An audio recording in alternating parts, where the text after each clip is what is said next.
Bismillahirrahmanirrahim. Assalamualaikum warahmatullahi wabarakatuh. Alhamdulillahi rabbil alamin.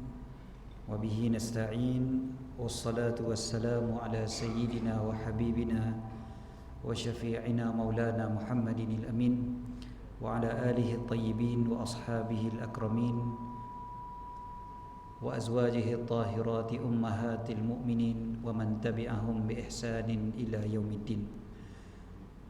Subhanaka la ilma lana illa ma 'allamtana innaka antal alimul hakim. Allahumma inna nas'aluka as-sidqa fil qawl wal ikhlasa fil amal. Allahumma amin. Amma ba'd. Qala Allah ta'ala fi muhkami tanzilih ba'da a'udzu billahi minasy syaithanir rajim. Bismillahirrahmanirrahim.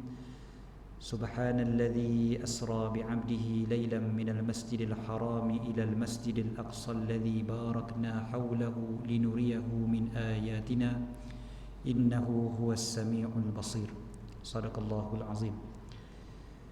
Terima kasih pada pengurusi majlis, Datuk Pengurusi dan Timbalan Pengurusi serta seluruh Jawatankuasa Surau,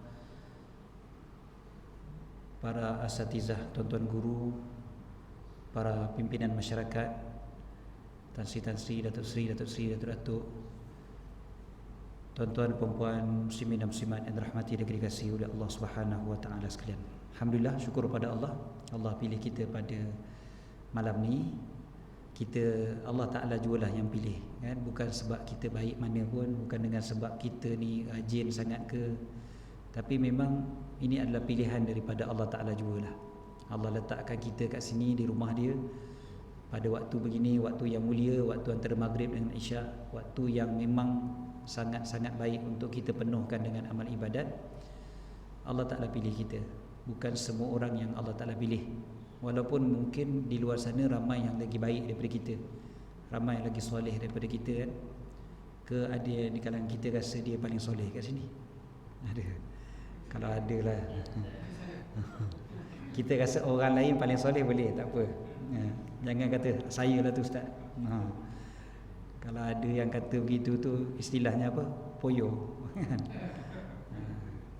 Kita tak rasalah. Bukan kita tak nak mengaku pun, memang kita tahu dalam hati kita, kita bukan paling baik. Kita banyak dosa, banyak salah, banyak silap. Dan Allah yang maha mengetahui segala salah silap dosa-dosa kita tu, Allah pilih kita dan Allah perkenankan kita untuk jadi tetamu dia. Itu kan satu nikmat yang cukup besar. Kalaulah kita yang jadi tuan rumah, belum tentu kita nak terima tetamu yang sangat banyak buat salah pada kita. Tapi sebab Allah Ta'ala itu maha pengampun, maha pemurah, maha penyayang, Allah kurniakan lagi kita peluang demi peluang untuk menjadi tetamu dia. Itu satu nikmat yang sangat besar. Dalam beberapa hari yang lalu saya berceramah di sebuah masjid yang agak besar di Perak.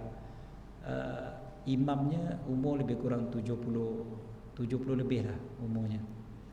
Jadi bila lepas habis kuliah tu, berjalan keluar tu dengan imam tu, dia bagi tahulah, saya ni umur 70 lebih dah ustaz, kata.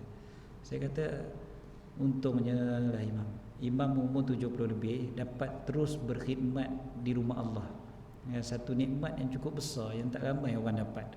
5 waktu dapat berkhidmat ke rumah Allah umur 70 lebih, itu satu nikmat yang cukup besar, kan?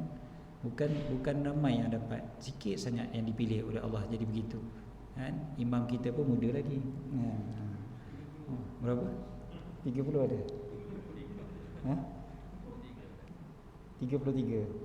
Umur ahli syurga. Allah. Umur dia. Umur 33 ni kena ingat macam tu je lah, umur di syurga, kan? Jadi doa macam banyak lah mudah-mudahan dapat syurga. Allahumma amin. Okey. Bila kita sambut Isra' dan Mi'raj ni, dan kita tahu sekarang ni kita berada dalam bulan Rejab lagi, kan? Malam ni malam 29 Rejab. Esok 29 lah, kan? Malam 29. Pandangan ulama' memang berbeza-beza bila Isra' Mi'raj, itu biasa kita dengar dah. Tapi pandangan yang paling masyhur yang dipilih oleh Al-Imam An-Nawawi mengatakan Isra' Mi'raj berlaku pada 27 Rejab. Tapi kita tak perlu nak berselisih pun pada tarikhnya, sebab yang lebih pentingnya adalah kita beriman akan peristiwa tersebut. Peristiwa tu berlaku, itu yang paling penting. Bukannya tarikhnya tu kita nak bersisih, kan? Tarikh tu kalau kita bergaduh, kita bersisih, benda tu tak memberi manfaat pun kepada orang Islam. Seperti mana ada sebahagian orang hari ini dia suka nak bersisih benda-benda macam ni, kan? Nak berdebat tak habis-habis. Dia speaker ni dia bunyi macam ni sebab suara saya slow kot. Jadi apa, dia orang kena tinggikan sound. Bila tinggikan tu dia jadi bunyi lah, humming. Okey. Baru gear 1 memang slow. Ada ustaz dia masuk-masuk terus gear 5 tak nafi, kan? Okey. Seterusnya, bila kita tahu yang peristiwa ini dah berlaku dan memang kita beriman akan benda tu dan memang ia telah berlaku, kita perlu tahu juga bahawasanya bila ia berlaku kepada Nabi Muhammad sallallahu alaihi wasallam, dan kita tahu apa yang berlaku kepada baginda, walaupun sekecil-kecil perkara dan perkara itu biasa bagi kita sebagai manusia, dia jadi perkara itu luar biasa pada baginda Nabi sallallahu alaihi wasallam. Itu satu perkara yang kita perlu imani juga. Sebab Nabi sallallahu alaihi wasallam ni walaupun baginda adalah seorang manusia, kan, yang disebutkan dalam Al-Quran sebagai basyarum mithlukum, manusia seperti kalian juga, tetapi apa yang berlaku kepada baginda yang berbentuk manusiawi itu pun jadi luar biasa. Contohnya cara baginda berjalan, cara baginda tidur, cara baginda makan. Kalau pada manusia lain benda tu biasa, tapi pada Nabi SAW dia jadi luar biasa. Sebab itulah sampai pada hari ini masih lagi dibincangkan, dikaji, apa hikmahnya, apa rasionalnya dan sebagainya. Selepas 1400 tahun pun masih lagi orang kaji bagaimana tidur Nabi SAW, bagaimana jalan baginda, bagaimana semualah makan minum baginda dan sebagainya. Itu yang kita kata benda yang biasa-biasa pada kita pun luar biasa pada baginda.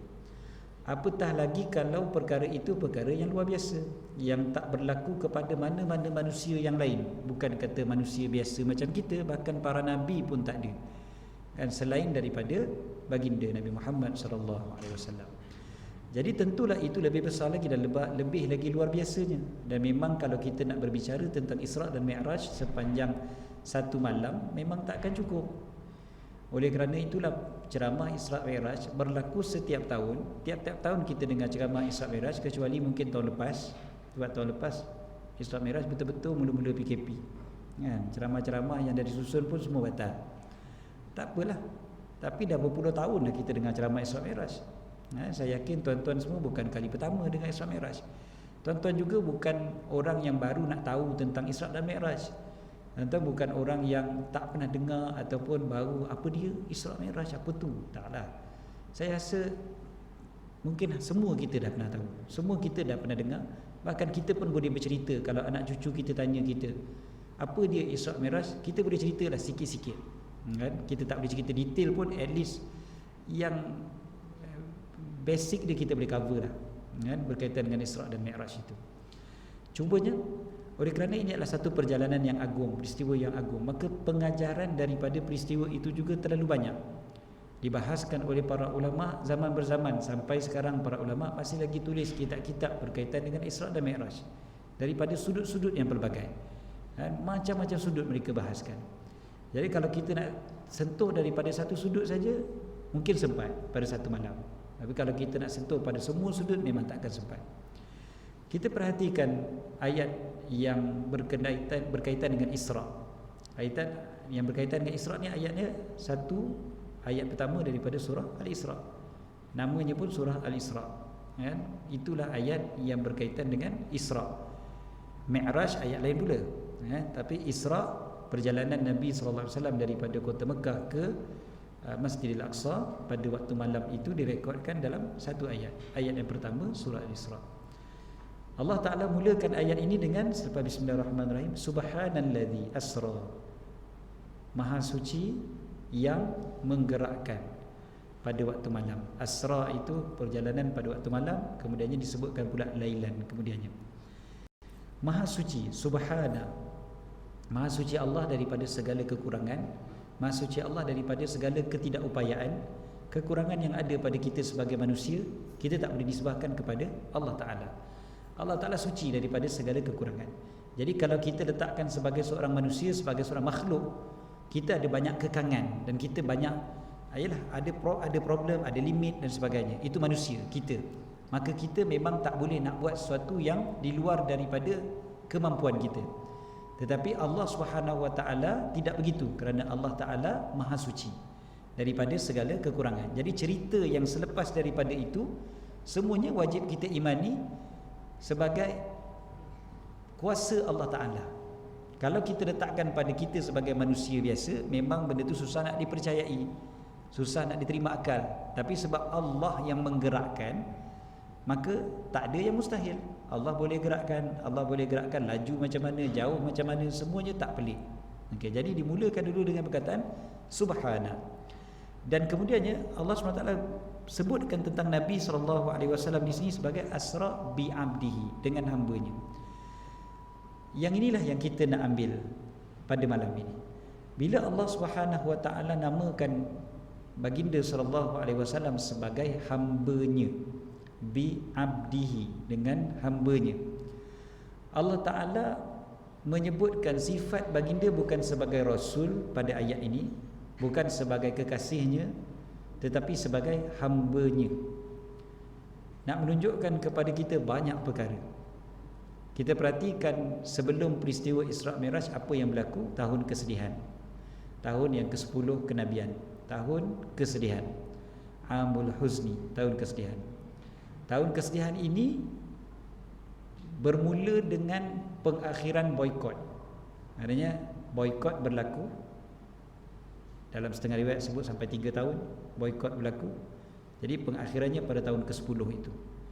Maknanya boikot itu saja dah tentu menyedihkan baginda sallallahu alaihi wasallam. Sangat-sangat menyedihkan. Sebab yang boikot bukan orang lain, orang kampung sendiri, bukan orang lain, kawan-kawan sendiri, saudara mara juga, kan? Yang membesar sekali, yang kenal baginda, bukan tak kenal. Boikot ni oleh orang yang memang rapat dengan baginda. Cuba kita bayangkan, orang boikot ni satu benda yang menyedihkan kita kalau kita kena boikot, kan? Saya tak tahulah, tapi saya rasa tuan-tuan, kalau sebahagian daripada kita pernah ada pengalaman itu, tentu pengalaman itu pengalaman yang sangat memeritkan, kan?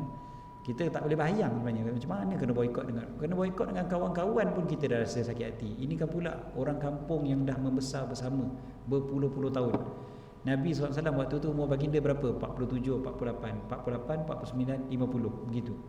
Maknanya dah berpuluh-puluh tahun dah Nabi duduk dengan mereka. Bukannya baru 5 tahun, 10 tahun. Kita duduk kat Putrajaya ni berapa lama sangat, tuan-tuan? Kalau kita duduk kat Putrajaya ni berapa tahun ni pun, kalau kena boikot sakit, kita nak pindah, ya? Apatah lagi kalau ini daripada lahir sampai umur 40-an, dah dekat 50, kan? Okey, kemudiannya selepas daripada itu, kita pun tahu kisahnya. Selepas daripada boikot itu, kematian 2 orang yang paling dikasihi oleh Nabi SAW, Sayyidatina Khadijah dengan Abu Talib. Kematian yang pasti sangat memberi kesan kepada baginda. Ringkas cerita, lepas tu Taif, peristiwa Taif pula berlaku. Ini peristiwa tadi tu pada bulan Ramadan, kemudiannya pada bulan Syawal Nabi SAW ke Taif. Di Taif juga ditimpa satu perkara yang sangat menyedihkan baginda. Kita pun tahu bagaimana baginda dihalau. Okey, semua peristiwa tu, rentetan daripada peristiwa tu sangat menyedihkan baginda. Tapi apa yang berlaku akhirnya? Berlaku Isra' dan Mi'raj pada tahun berikutnya, ataupun beberapa bulan berikutnya selepas daripada itu. Okey. Dan bila berlaku peristiwa Isra' dan Mi'raj, kita dapati bahawasanya Nabi SAW benar-benar menjadi hamba Allah Ta'ala, disebutkan oleh Allah Ta'ala di situ. Sebab apa? Hamba memang sifatnya diuji. Tapi hamba apabila diuji, dia bukan hanya bergantung harap kepada hamba, tapi dia bergantung harap kepada Tuan kepada hamba, iaitu Allah Ta'ala. Itu sifat seorang hamba yang sebenar, kan? Kita bila jadi hamba, kita sedar diri kita hamba. Apa juga ujian yang menimpa kita, kita tahu yang boleh menyelesaikan hanya Allah Ta'ala. Tapi apabila kita memikirkan bahawasanya di sana ada solusi-solusi yang lain, maka kita tak menjadi hamba yang sebenar, masih lagi sombong, masih lagi ego, Masih lagi rasa kitalah yang mampu untuk menyelesaikan segala-galanya.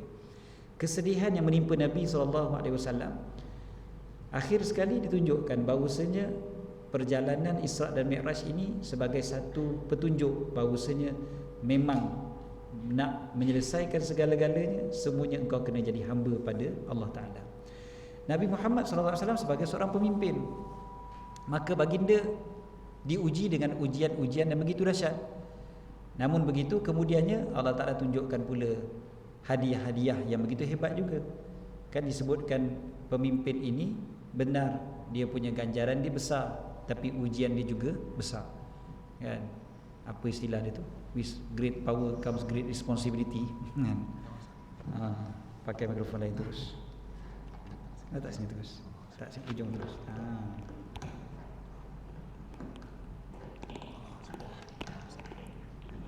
Apa dia cabut tak apa. Okey.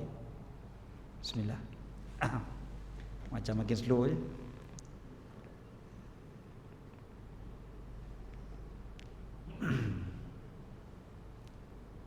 Suara saya ni memang macam tu, bukan dibuat-buat.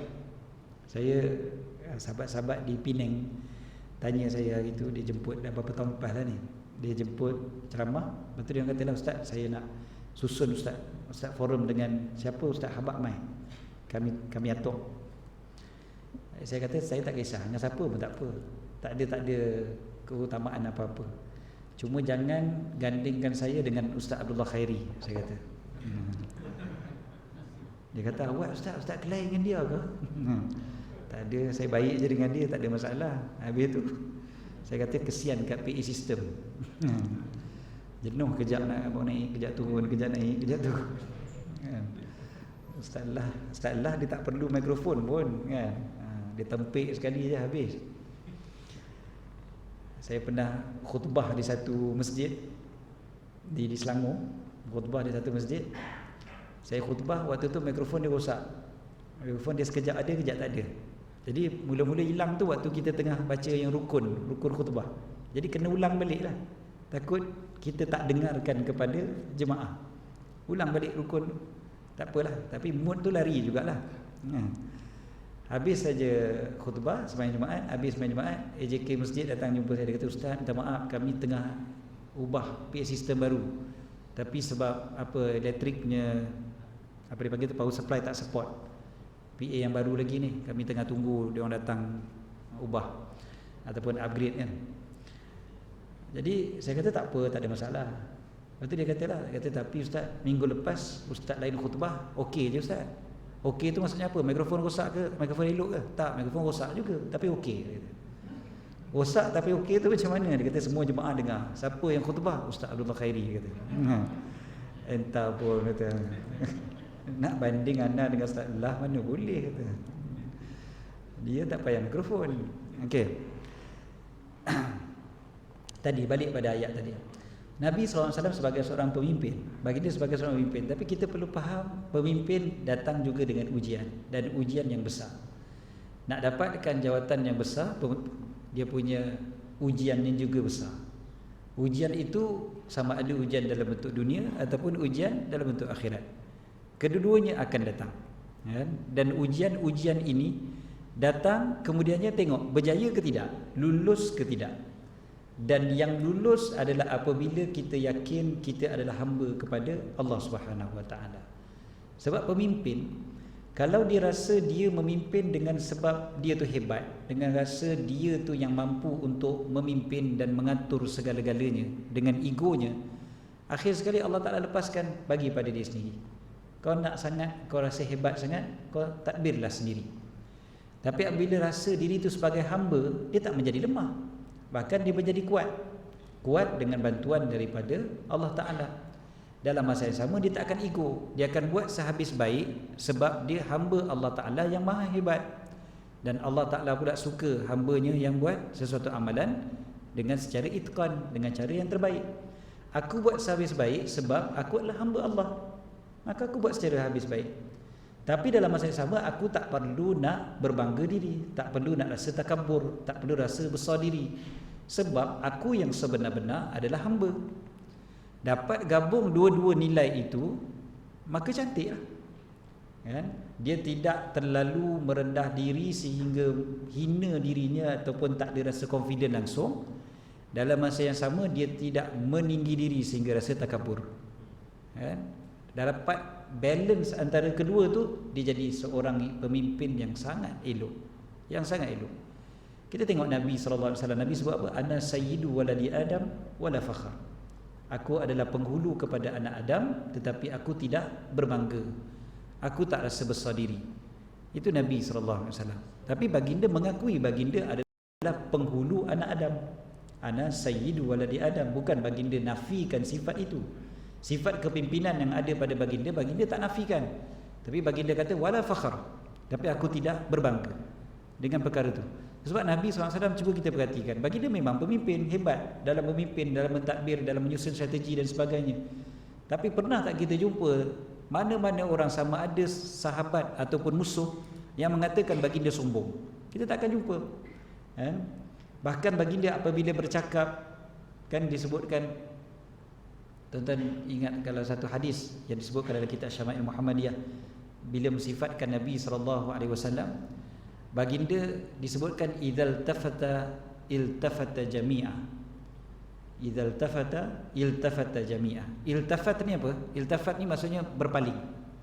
Berpaling. Bila baginda berpaling, iltafata jami'a, maksudnya baginda berpaling keseluruhannya sekali. Mungkin sebahagian kita dah pernah jumpa hadis ni. Nabi SAW bila berpaling, paling semua sekali, dengan badan-badan sekali. Kan? Bukan dengan muka sahaja. Itu tunjuk apa? Para ulama bila mensyarahkan hadis ni menunjukkan, kata ini antara sisi tawaduk Nabi SAW. Maknanya baginda tidak ada sombong, tak ada rasa belagak. Sedangkan kalau baginda nak sombong, baginda lah orang yang paling layak untuk sombong. Kalau nak sombong lah. Tapi tidak, baginda tidak sombong. Pusing sekali dengan badan ini menunjukkan bagi perhatian, sepenuh perhatian kepada orang yang bercakap.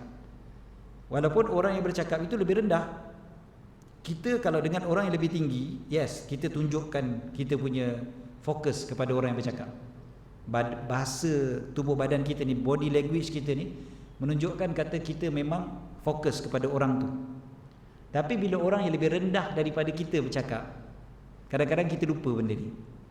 Kan? Tak payah pergi jauh, kadang anak kita bercakap. Sejauh mana katanya bila anak kita bercakap tu, kita betul-betul fokus kepada dia. Kita tinggalkan apa yang kita sedang buat, fokus betul-betul pada dia. Ini contoh betapa Nabi mana ada orang yang lebih atas daripada baginda, mana ada orang yang lebih mulia daripada baginda.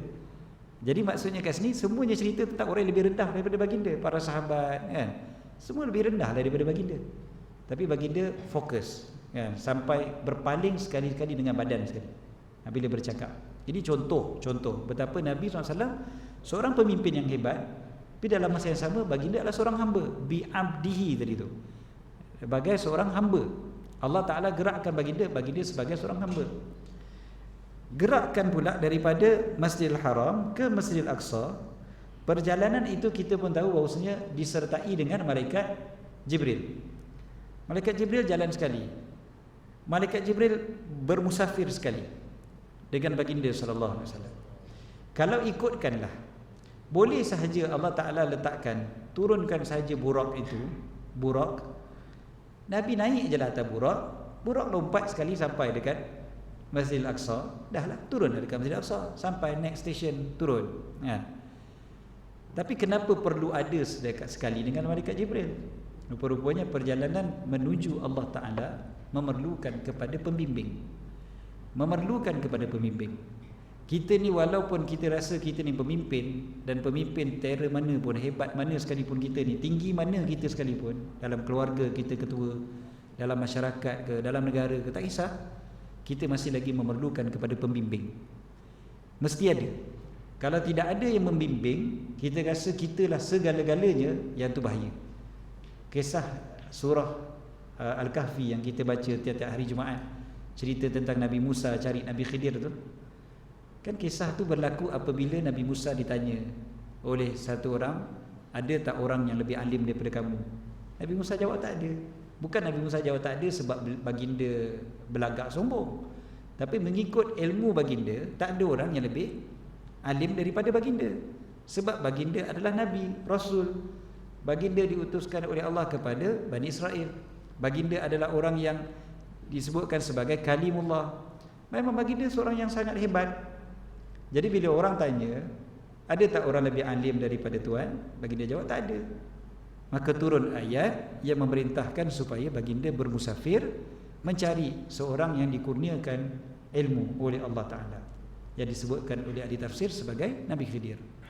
Jadi dekat situ tu kita perhatikan bahawasanya seorang pemimpin macam mana sekalipun, dia memerlukan kepada ada orang yang membimbing juga. Dia tak boleh dia seorang-seorang saja. Dia perlu rujuk juga kepada yang lain, baru dia boleh jadi pemimpin yang hebat. Kalau pemimpin dia guna kepala dia sahaja, dia tak mau rujuk langsung, nanti kalah kehancuran dia. Sama ada dia jadi pemimpin yang macam Fir'aun, dia jadi besar kepala, ataupun dia dijatuhkan kerana kelemahan-kelemahan dia.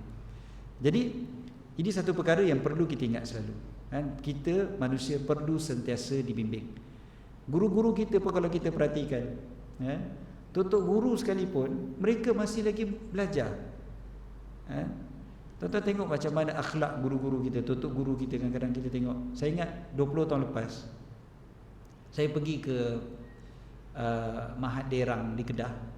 Syekh Muhammad Nuruddin Al-Banjari mengajar. Syekh Nuruddin waktu tu umur beliau 40 tahun. 40 tahun. Sekarang umur beliau 61. So 20 tahun lepas, lebih kurang 21 tahun lepas, umur beliau 40 lagi, muda lagi dia. Okey. Beliau mengajar ramai anak murid. Tapi di kalangan anak murid tu, depan sekali yang duduk dengan buku, dengan nota, saya tengok waktu tu ada Allahyarham Ustaz Nikmatullah, Ustaz Nikmat, pengurusi Persatuan Ulama Kedah dan juga pengasas Mahat Derang. Beliau dah tua. Beliau dah tua. Tapi beliau duduk dengan pen, dengan buku, berhadapan dengan Syekh Nuruddin yang umur baru 40 tahun waktu tu, belajar satu-satu, ambil nota dan sebagainya. Kita tengok dia ni pengerusi Persatuan Ulama Kedah, tapi belajar terus macam tu. Umur dah lanjut banding dengan Syekh. Jadi dekat situ je kita dah nampak. Jadilah akhlak para ulama. Memang mereka tak berhenti daripada menuntut ilmu. Kita ni perlu ada sifat hamba itu. Sentiasa kena ada rasa hamba. Hamba, maka kita sedar yang kita ni lemah. Jadi kita tak berlagak sombong. Okey, seterusnya. Bila Nabi SAW sampai di Masjidil Aqsa, kita tahu baginda solat dengan para nabi. Para nabi. Nabi-nabi yang diutuskan oleh Allah Ta'ala ni ramai. Kita tahu nabi yang diutuskan oleh Allah sangat ramai. Kita tak tahu berapa bilangan mereka yang sebenar-benarnya. Bilangan para nabi terlalu ramai. Bilangan para rasul yang kita wajib tahu secara detail 25 orang, tapi bilangan para rasul pun sebenarnya lagi ramai. Nabi-nabi lagi ramai. Sebahagian daripada para ulama mengatakan 114,000, ada yang kata 124,000. Walhasil tak tahu pun sebenarnya bilangan secara tepat. Okey. Jadi bila dengan begitu ramai para nabi, Nabi Muhammad SAW menjadi imam di Masjidil Aqsa. Kita nampak dah kat situ betapa baginda menjadi pemimpin bukan sahaja kepada manusia biasa, tapi juga kepada para nabi. Sebab disebutkan baginda adalah Sayyidul Anbiya'i wal Mursalin, penghulu para nabi dan para rasul. Jadi baginda ni penghulu kepada semua, termasuklah kepada para nabi-nabi yang terdahulu, para rasul yang terdahulu. Baginda memimpin, dan salah satu daripada sifat seorang pemimpin itu juga boleh menjadi imam. Imam dalam solat. Imam dalam solat, dia punya peranan dia sebagai imam itu melatih dia untuk menjadi pemimpin dalam masyarakat juga sebenar-benarnya. Imam yang baik, dia perlu menjadi pemimpin yang baik juga, ataupun dia boleh menjadi pemimpin yang baik. Kalau tidak, dia jadi imam pun tak baik biasanya. Kan kita perhatikan bagaimana Nabi SAW akan memendekkan solat baginda apabila dengar ada tangisan bayi. Kita pada hari ni ada orang jadi imam, dia dengar bunyi handphone kat belakang berdering, dia sengaja baca lagi panjang. Dia kata, padan muka kau. Saya pernah baca satu WhatsApp group. Saya tak tahu siapa ustaz ni, saya tak tahu, imam ni. Saya tak kenal, tapi orang tunjuk screenshot. Memang dia ada dalam grup tu. So ni bukan cerita palsu. Cuma dia hidekan nama orang tu lah. Dia kata aku sengaja. Dia tulis kat situ kan, aku sengaja panjang-panjang lagi. Padan muka siapa suruh, aku dah suruh tutup telefon, tak reti bahasa kata. Biarkan dia. Jadi sebenarnya bahkan ada yang bila budak menangis pun dibuat macam tu juga. Ngada-ngada bawa budak pergi surau buat apa. Ada yang macam tu. Jadi maknanya tu takkan jadi pemimpin yang baik. Kalau kita belajar adab-adab menjadi imam, kan salah satu daripadanya adalah makmum mesti didahulukan. Betul, memang sentiasa meraihkan kemaslahatan makmum. Makmum tak boleh lama, dia akan baca pendek. Sebab imam-imam biasa baca pendek aja. Imam-imam mana baca panjang-panjang, walaupun dia hafal 30 juzuk, walaupun dia hafal dengan segala macam qiraat. Qiraat 10 dia hafal, qiraat syazah semua dia tahu. Yang tak boleh baca dalam semayang pun dia tahu. Tapi semayang baca ayat lazim.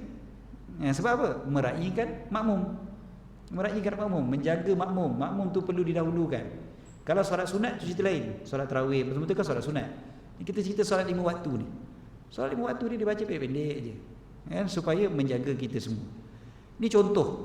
Jadi Nabi SAW ditunjukkan contoh baginda menjadi imam kepada para nabi yang terdahulu. Kemudiannya, apabila baginda naik daripada langit dunia, naik ke langit yang pertama, naik ke langit yang kedua, naik ke langit ketiga, jumpa dengan para nabi-nabi yang terdahulu juga, dapat bercakap juga dengan para nabi yang terdahulu. Langit yang pertama jumpa dengan Nabi Adam contohnya, disebutkan oleh para ulama kerana Nabi Adam itu adalah yang pertama sekali, bapa kepada segala manusia. Nak tunjukkan bahawasanya seniority itu dikira juga. Dalam Islam seniority bukan ditolak tepi sahaja, bukan ditolak tepi. Seniority ada Islam. Hari ini ada orang ataupun muda orang baru yang seniority, mula meletakkan bahawa seniority ni benda yang mereka menyampah. Mereka rasa tak adanya. Mentang-mentang kau makan garam dulu, kau nak sentiasa kau yang lebih. Tak. Memang ada kelebihan pada seniority. Kita tak dinafikan benda tu. Nabi SAW sebut tentang orang yang beriman itu bukan di kalangan kami kan, laisa minna man lam yarham saghirana kan. Siapa bukan di kalangan kami orang yang tidak mengasihi yang kecil dan tidak memuliakan yang lebih tua, dan tidak memberikan hak kepada orang yang berhak. Tidak mengutamakan dan tidak memuliakan orang yang sepatutnya dimuliakan. Itu Nabi SAW tak mengaku umat. Maknanya ada kemuliaan dekat situ, bukan tak ada. Kan Nabi SAW pernah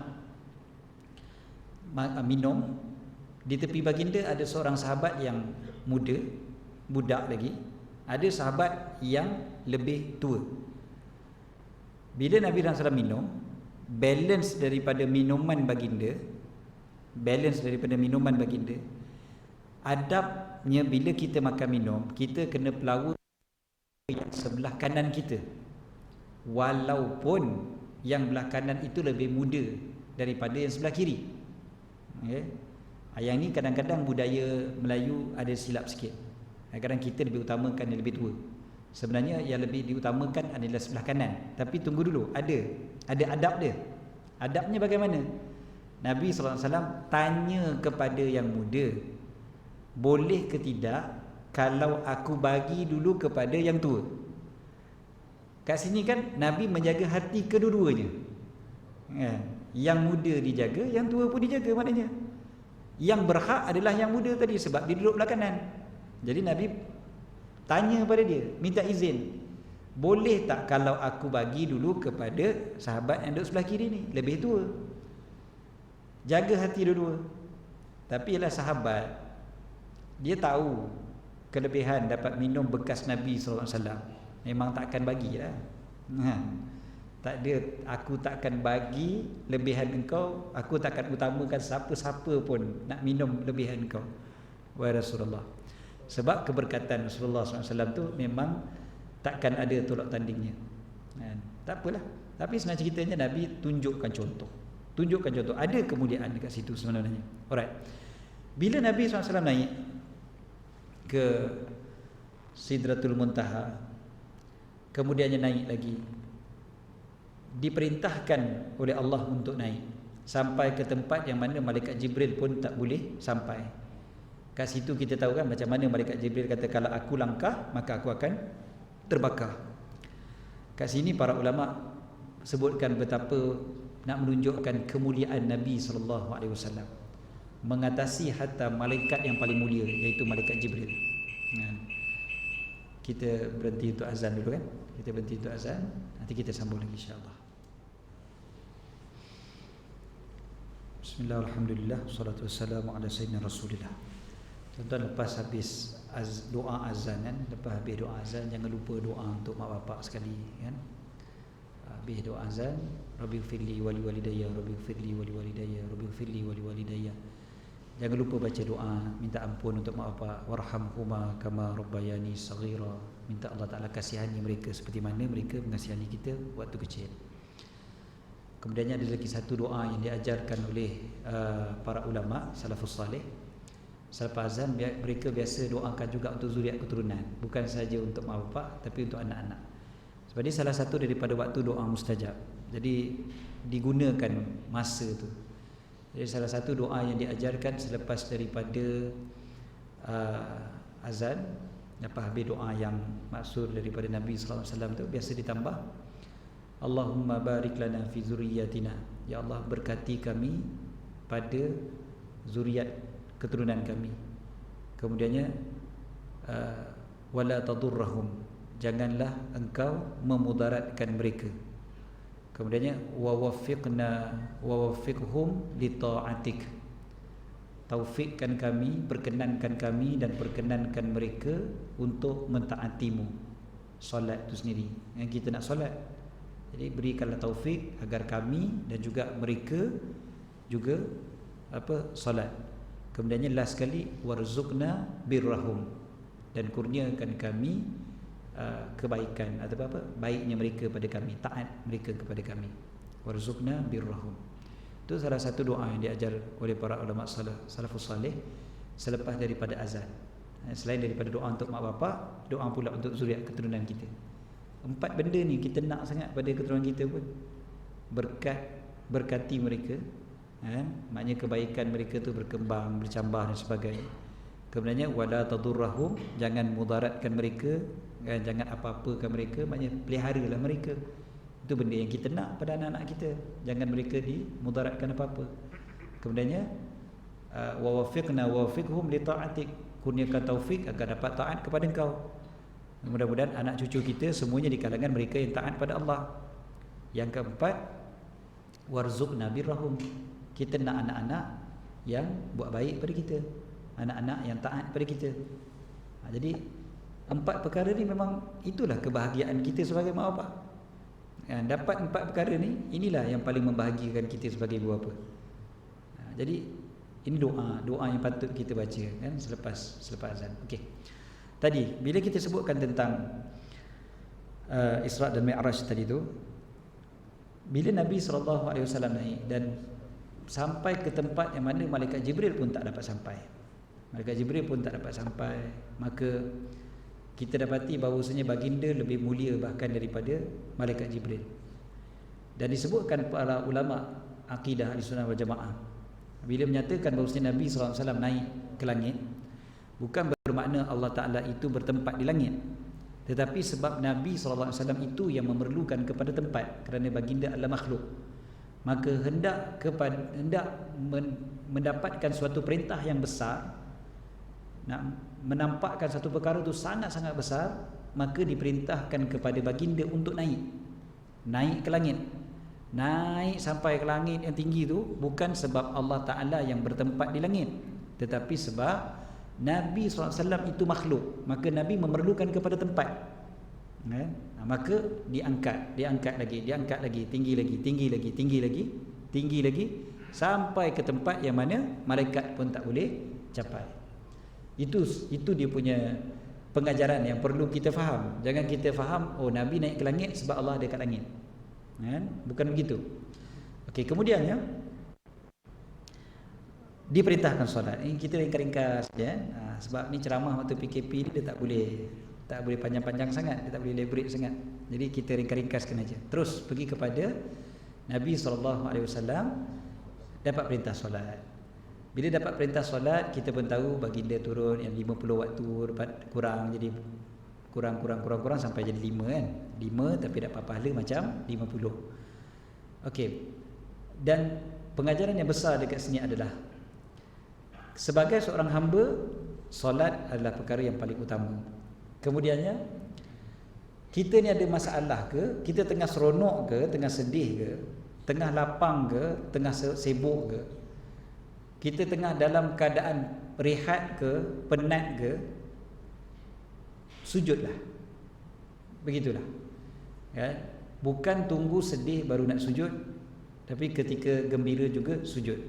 Ataupun sebaliknya, ada orang gembira ketika sujud tapi sedih lupa nak sujud. Biarlah kita ketika gembira dan ketika sedih, dua-dua sujudlah kita kepada Allah SWT. Sujud kita kepada Allah menyelesaikan segala-galanya. Daripada seorang yang sombong, dia tahu bahawa dia adalah hamba. Daripada seorang yang tengah kecewa, juga dia tahu dia hamba, maka ada harapan. Kedua-duanya ada. Kalau seorang itu rasa macam dia dah besar sangat, dia sujud, dia rasa dia hamba. Dia letakkan kepala dia, letakkan dahi dia, letakkan muka dia di tempat orang pijak. Bahkan dia letakkan di bawah daripada level punggung sekalipun. Dia tahu bahawasanya dia hamba. Tapi ketika mana dia sedih, dia kecewa, dia ditekan, dia rasa macam-macam masalah dan sebagainya. Seorang pemimpin ada masalah dengan orang bawah, masalah dengan orang kiri kanan, masalah dengan orang atas. Dia tahu yang membantunya adalah Allah Ta'ala juga, maka sujud memberi kekuatan kepada dia.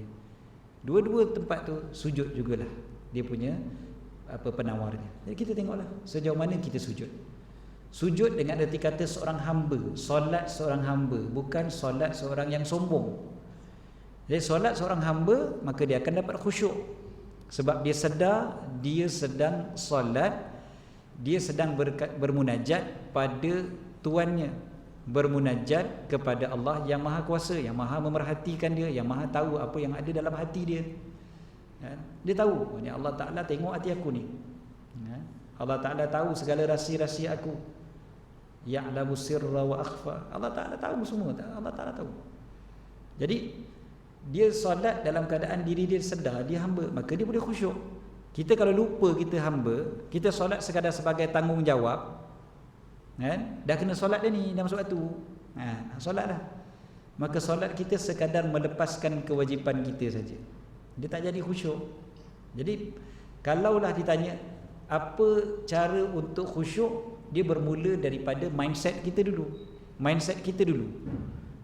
Kalau kita punya mindset kita adalah hamba, maka lebih mudah khusyuk, berbanding dengan kalau kita rasa kita tuan, maka susah untuk kita khusyuk. Begitu jugalah mindset kita yang memahami bahawa solat adalah hadiah daripada Allah, bukan semata-mata paksaan dan tanggungjawab. Memang ia adalah paksaan, betul. Memang ia adalah tanggungjawab, taklif, memang betul pun. Tapi kalau kita rasa ia semata-mata taklif, payah nak khusyuk. Tapi kalau kita rasa dia adalah hadiah daripada Allah, Allah bagi aku ni, Allah anugerahkan aku jadi umat Nabi SAW, maka aku dapat solat. Kalau aku bukan umat baginda, aku tak dapat solat. Jadi alhamdulillah Allah Ta'ala kurniakan aku solat, seronok dapat solat. Betapa para ulama salafus salih kita tengok kan, kalau kita baca sirah dia orang, ya Allah, malu kita kan, macam mana mereka sebutkan tentang berpuluh-puluh tahun mereka dalam keadaan azan, dalam keadaan bersedia untuk solat, dah ada dalam masjid berpuluh-puluh tahun, bukan setahun dua kan? Berpuluh-puluh tahun tak pernah tinggal takbiratul ihram dengan imam. Berpuluh-puluh tahun disebutkan Imam Sa'id Ibn Musayyib contohnya mengatakan, sejak daripada balik sampailah ketika itu umur beliau dah berusia lebih daripada 50 tahun, dia kata aku tak pernah tinggalkan walau satu kali takbir dengan imam. Macam mana tu katanya? Diceritakan tentang ulama hadis, disebutkan banyak-banyak kisah, antaranya Imam Al-Marwazi dan sebagainya, disebutkan tentang bagaimana imam yang merupakan seorang penempa besi, kerja beliau sebagai haddad, tukang besi. Jadi bila angkat tukul nak tempa besi tu, dengar bunyi azan. Dengar saja bunyi azan, dilepaskan dia punya tukul tu, terus pergi sembahyang. Kalau kita lah, pasti kita akan kata, alah sikit je lagi ni nak settlekan. Yalah, kalau api tu dah sejuk, dah payah dah kan, tempa besi ni kan dengan api. Jadi mestilah kita selesaikan dulu, sikit lagi dia nak bagi settle dulu ni, kejap lagi aku pergi sembahyang. Tapi tidak, dilepaskan terus tukul tu. Sebab apa? Mereka sedar yang solat ini adalah hadiah daripada Allah. Hadiah daripada Allah, takkan kita nak lambat-lambatkan. Takkan kita nak tak apalah, nantilah. Tuan-tuan, postman datang kan, JNT ke apa ke, GDEX ke datang bawa parcel, kelang kabut keluar rumah pergi ambil. Tak ada kita kata tunggulah dulu, tak apalah, relaxlah dulu, aku tengah goreng pisang ni.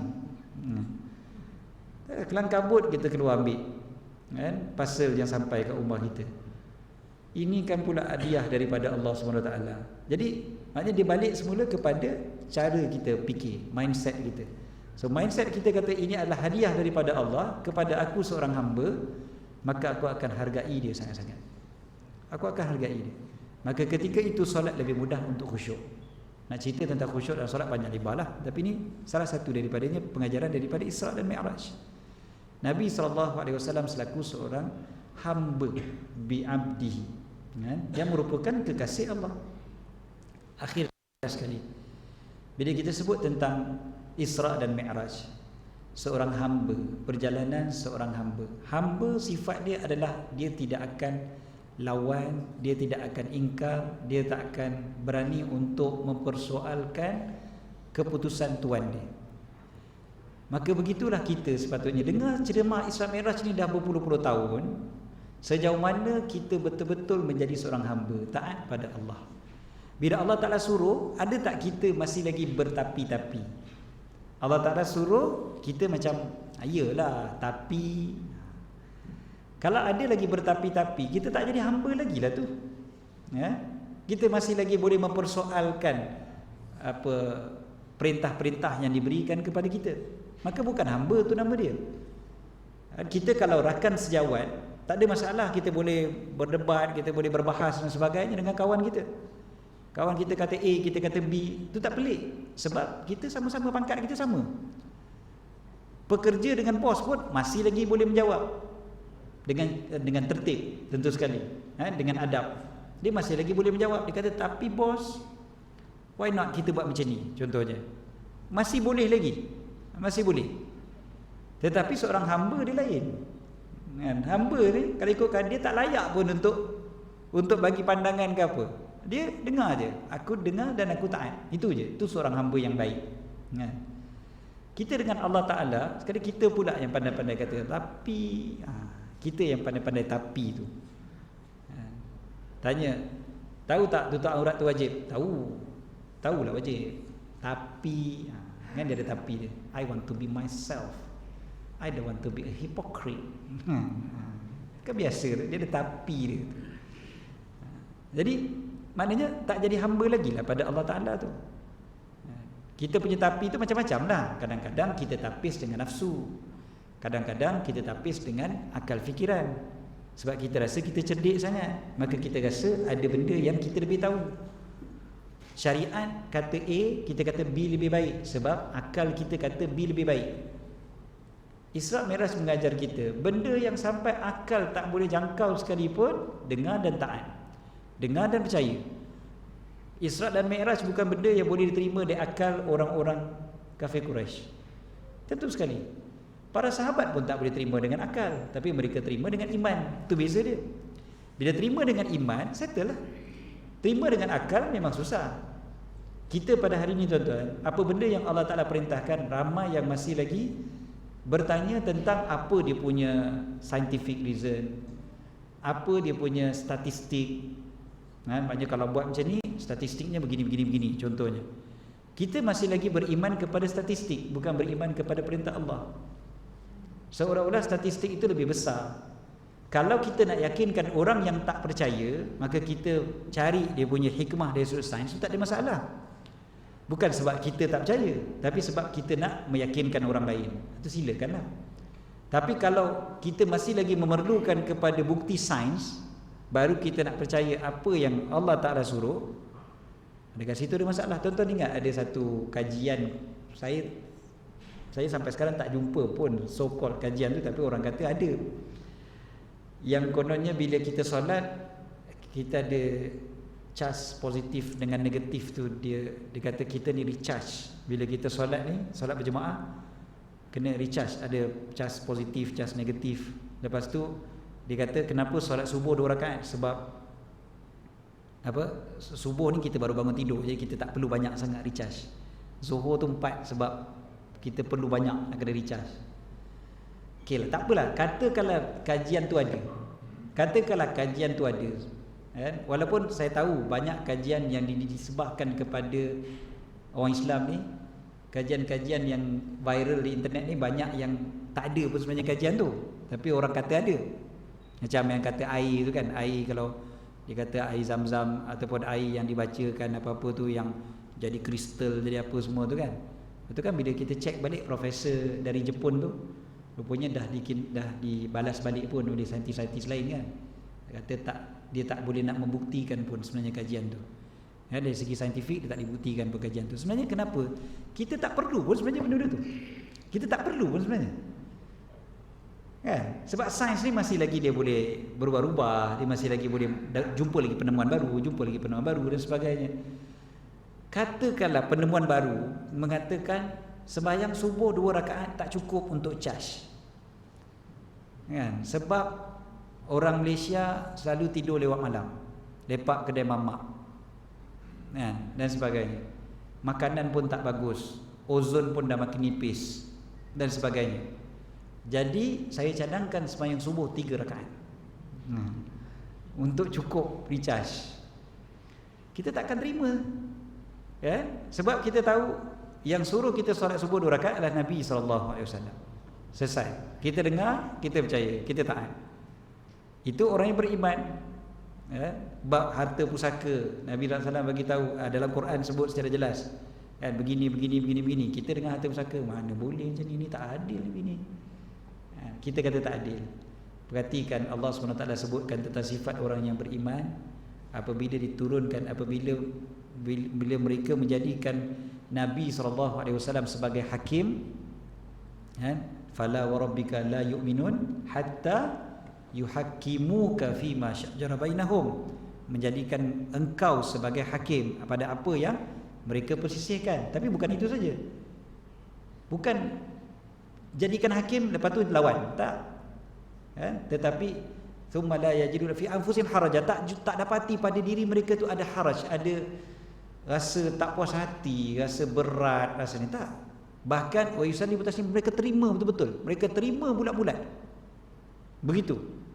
Ini orang yang beriman. Tidak ada tapi-tapi. Isra Mi'raj mengajar kita bagaimana iman para sahabat. Mereka tak ada tapi Rasulullah betul ke macam tu? Macam mana boleh pergi jauh macam tu, berapa minit aja? Dia tak ada tapi-tapi. Terima je. Bahkan lebih jauh lagi daripada tu pun, kalau Nabi yang bagi tahu, aku percaya. Kata Sayyidina Abu Bakar kan, macam tu. Dah. Cuba kita agungkan Nabi Muhammad SAW dengan cara begini, kan? Kita percaya betul-betul.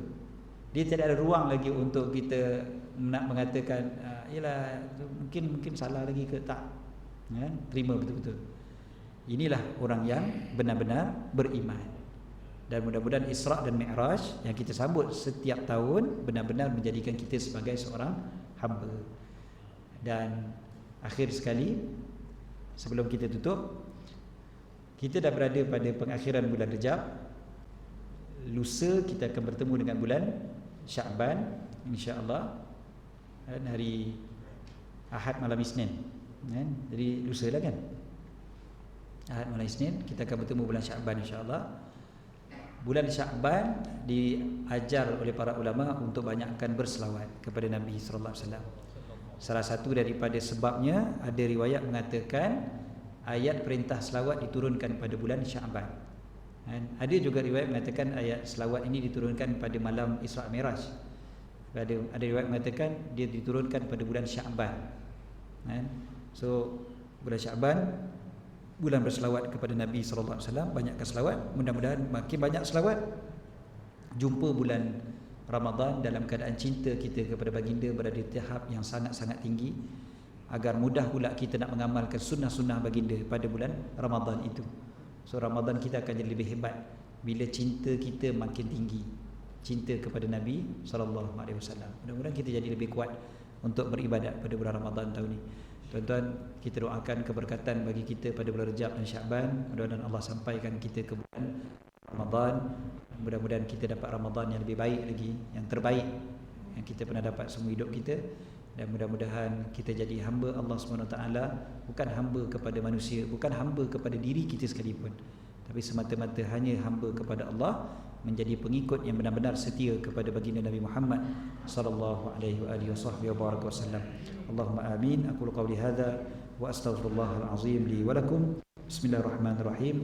Rabbana anfa'na bima 'allamtana, rabbi 'allimna alladhi yanfa'una, rabbi faqihna wa faqih ahlana wa qarabatin lana fi dinina wa 'alal qudri untha wa dhakar, rabbi waffiqna wa waffiqhum lima tartadi qawlan wa fi'lan karama, warzuqil kulla halalan da'ima wa akhilla atqiya 'ulama, nahza bil khair nukfa kulla syarr. ربنا أصلح لنا كل شؤون وأكرم برضا منك العيون وقض عنا ربنا كل الديون قبل أن يأتينا رسول المنون واغفر واستر أنت أكرم من ستر وصلاة الله تغشى المصطفى من إلى الحق دعانا والوفاء بكتاب فيه للناس شفاء وعلى الآل الكرام الشرفاء وعلى الصحب المصابيح الغرر اللهم اهدنا بهداك واجعلنا ممن يسارع في رضاك ولا تولنا وليا سواك ولا تجعلنا ممن خالف أمرك وعصاك وحسبنا الله ونعم الوكيل ولا حول ولا قوة إلا بالله العلي العظيم صلى الله على سيدنا محمد وعلى آله وصحبه وسلم. الحمد لله رب العالمين.